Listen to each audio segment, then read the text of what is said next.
여러분 안녕하세요. 비 오는 수요일이네요.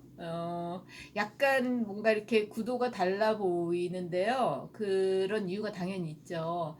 제가 항상 제 연구실에서 최근에 이 유튜브 영상을 찍으면서 제가 여러분하고 나누면 좋겠는 얘기를 하고 있는데, 바로 이 영상 직전에 뭔가 어떤 미술을 해야 될지 모르겠는 상황들, 내지는 앞으로 우리가 어떤 미술을 했으면 좋겠는지, 그런데 그게 앞에 미술에 대한 반작용으로서 새로운 시도들이 좋을 시기다. 지금이 오히려 퍼포먼스 아트가 이렇게 어떤 형식화되거나 매너리즘에 빠지는 어떤 상황을 혁신할 수 있는 어떤 계기가 지금 오히려 우리한테 왔다고 긍정적으로 생각할 수도 있다, 이런 말씀을 좀 드렸는데, 정작 갑자기 그런 생각이 들더라고요. 정작 작가들의 얘기를 좀 들어보면 좋겠다. 근데 그게 뭔가 상대적으로 기회가 좀 많고, 또 지금까지 활동을 어느 정도 했던 작가들의 목소리를 듣는 것보다 제 가까이에 있으면서 이제 막 경력을 시작하거나 조금 더 모호한 상태로 미래를 좀 그 봐야 되는 사람들의 목소리를 들어보면 좋겠다 싶어서 오늘 두 분의 게스트를 초대를 했습니다. 그러니까 뭐 대단한 작가분들, 유명한 사람들, 이런 사람들하고 얘기해 볼 수도 있겠지만, 제가 그런 인맥이 안 되는 건 아니지만 그보다는 훨씬 육성으로 뭔가 더 꾸미지 않은 상태의, 특히 젊은 세대 작가들의 얘기를 들어보면 좋겠다는 생각이 들었어요. 그래서 저 가장 가까이 있고 또 많은 시간을 같이 하는 사람들을 초대를 했습니다. 그래서 오늘 두 분을 모셨는데요. 게스트 두 분의 소개는 본인들한테 들어보겠습니다. 네. 네. 네, 인사는. 음. 저는 지금 동덕여자대학교의 대학원생으로 재학 중이고 서양화 전공을 하고 있고요. 지금은 아직 휴학 상태로 조교 일을 하면서 이제 학비를 위한 돈도 벌고 뭐 사회생활 연습도 해보고 있는 그런 상황입니다. 네. 저는 작가 최아란이고, 목소리 조금 크게 해야 될 것 네, 같아요. 작가 최아란이고, 그리고 저는 지원이랑 같이 그 과사에서 조교 일 하면서, 그리고 저도 돈도 벌고 있고, 지금 한국화 전공하면서 대학원도 다니고 있는 석사생입니다. 네, 여러분들이 짧게 소개를 해서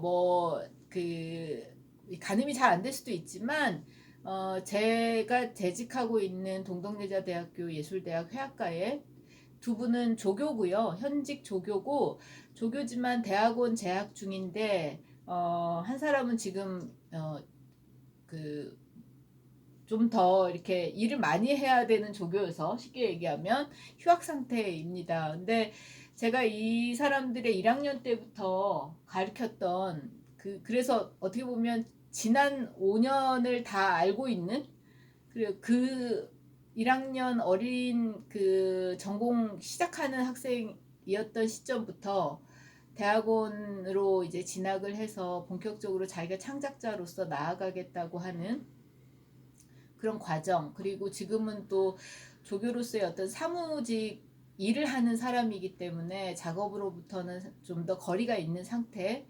그런 의미에서 어쩌면 되게 미술계에서는 실제적인 게스트들이라고 생각을 해요.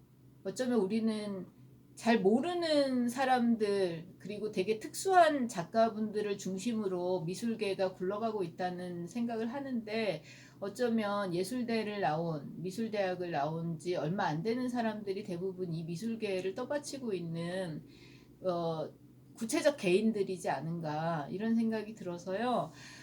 두 사람은 어떤 식으로 미술을 생각하거나 작업에 대해서 뭐 전망하는지, 아니면 현재 어떤 미술을 하고 있는지, 아니면 하지 못하고 있는지 얘기를 좀 들어보고 싶었어요. 그래서 그 질문을 두 가지만 하겠습니다. 오늘도 길게는 안 하고요. 두 가지 질문에 대해서 얘기를 들어보면 좋겠어요. 첫 번째 질문은 그러니까 미술에 대해서 어떤 생각을 갖고 있고, 근데 이때 미술이 그 우리 어릴 때부터 하는 미술 이런 게 아니라 이제 정말 직업으로서의 미술, 그리고 자기 경력이 이렇게 구체화돼야 되는 곳으로서의 미술계, 현실 미술계에 대해서 어떤 생각을 갖고 있거나 두 사람 눈에 비치는 그런 미술계는 어떤지 얘기를 듣고 싶어요. 궁금해요.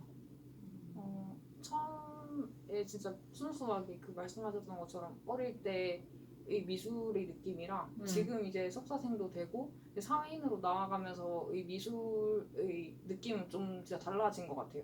어릴 땐 진짜 순수하게 흥미나 진짜 재미 영역이었으면은 이제는 진짜 현실적인 것들이랑 이 동떨어질 수 없는 그런 거니까 그래서 좀 더 약간 무거워진 느낌이 있는 것 같아요. 좀 무섭기도 네네. 하고 그래요. 그리고 뭔가 암담하고 막 그런 것도 있어요. 그렇죠. 왜냐면은 그 약간 미술로 그러니까 제가 하고 싶어하는 미술이 만약 있으면 그거를 구현하는데도 사실은 그 경제적인 것도 받쳐줘야 되는 거잖아요. 그래서 그런 것들이 이제 점점 눈에 훨씬 더 많이 보이기 시작하는 것 같아요.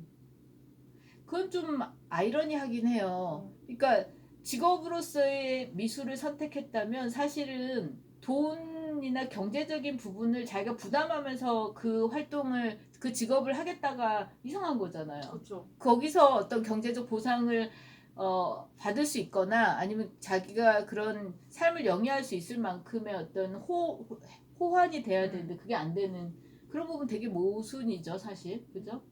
그리고 그런 부분이 뭐 누구도 그런 걸 쉽게 해결하지 못하는 것 같아 보이니까 미술계에서 활동을 한다는 거에 대한 두려움이나 막막함 같은 게 있는 거죠. 그죠. 저는 미술계 크게 해야 될것 네? 같아요. 목소리가 커야 될 것 크게. 같아요. 마이크가 따로 없어가지고요. 저는 약간 진짜 미술 입시하고 이럴 때부터 되게 많이 들었던 말이 너네 지금 다들 작가를 꿈꾸고 있지만 니네가 10명 있으면 이 중에 작가 되는 건 한 명 나올까 말까일걸? 하는 소리를 진짜 입시 때부터 사실 뭐 4학년 때까지 대학교 4학년 때까지 진짜 많이 들어왔어요. 근데 그 얘기를 1980년대도 들었어요.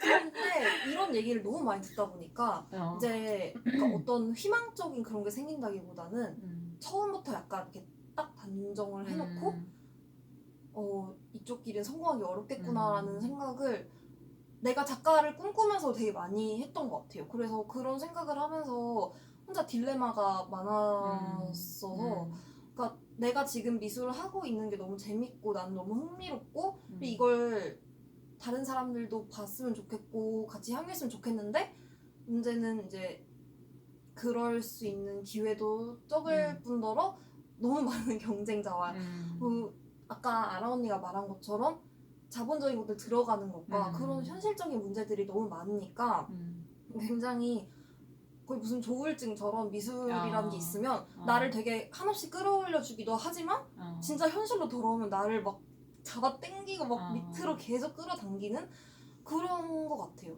할 때 너무 즐겁고 재밌고 내가 너무 신나는데 이제 현실적인 문제에서 봤을 때는 마냥 그렇지만은 않다는 게 네. 두 사람 얘기 들으니까 옛날 내가 대학 다닐 때 그 가졌던 그런 감정이나 고민 같은 것들이 크게 달라지지 않았다는 생각이 들어요. 사실 두 사람한테 뿐만이 아니라 학기 중에 이렇게 학생들하고 상담을 하잖아요.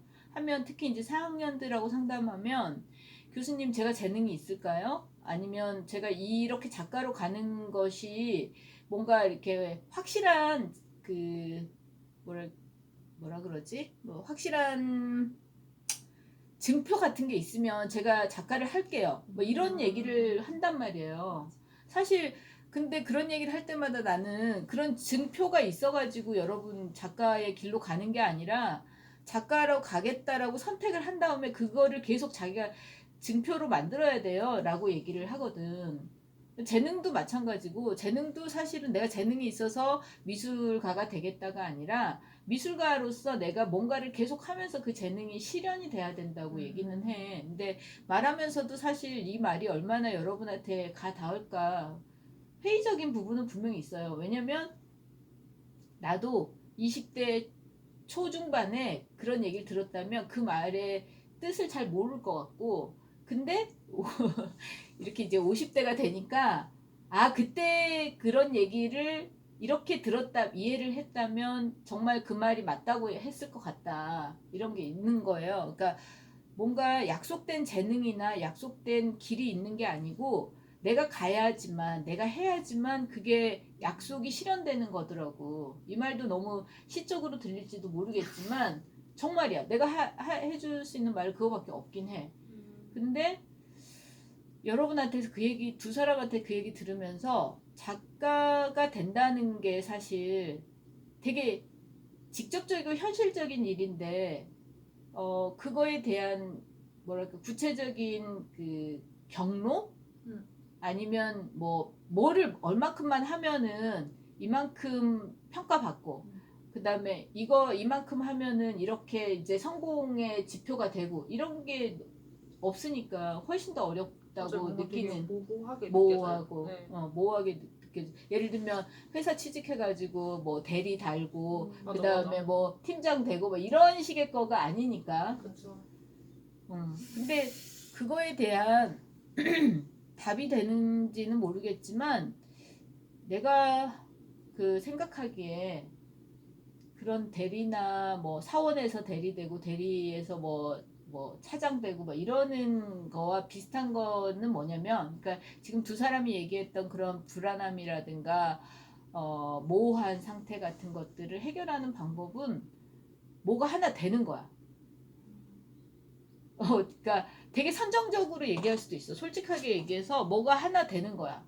그러니까 뭐냐면 예를 들면 공모전 같은 거에서 한번 선정이 된다든가 그래서 그 전시할 기회를 얻게 돼서 전시를 한번 한다든가 근데 뭐 아주 애매하고 모호한 상태 그리고 뭐 이런 말들은 너무 잔인하게 들리겠지만 하나하나 똑같아 보이는 그런 그룹전들 있잖아요. 사람들이 뭐 친구들만 와서 보고 축하해주고 하는 전시 그런 거를 얘기하는 게 아니라 자기가 선정된 걸로 그냥 그 서로 엄마 아빠한테 좋게 칭찬받고 친구들한테 그냥 신나게 얘기하고 끝나는 그런 선정 말고 자신이 그 선정의 결과로 작업을 해야 하고 그 작업들이 보여져야 하고 그 보여지는 것들이 어느 정도는 그 피드백과 평가를 받게 되는 그런 궤도로 한 번 정도 들어가야 되는 것 같아. 그럴 때 이제 시작하는 것 같아. 그러니까 예를 들면 무슨 어느 미술관이 뭐 신진 작가 뭐 프로그램을 운영하면서 선정이 되면 뭐 그 다음 해에 개인전을 열어준다든가 하는 식으로 아니면 여러분이 나하고 작년 재작년에 그 서울시 공공미술 프로젝트를 했을 때처럼 그러니까 자기한테 기회가 왔지만 그 기회가 무조건 그 해볼 수 있다는 기회가 아니라 책임도 일정 정도 지게 하는 그런 기회 같은 것들이 그게 비로소 경력의 시작 같아요. 내 생각엔. 그러면 어떻게 되냐면 어느 정도는 룰을 알게 되고 그 룰을 통해서 자기가 형식을 맞춰가는 거야. 작업을 거기다 맞춘다는 게 아니라 공적인 미술 제도 속에서 내가 무엇인가를 활동하고 창작하고 그걸 또 책임지는 것이 이런 소위 순환 과정을 거치는구나를 한번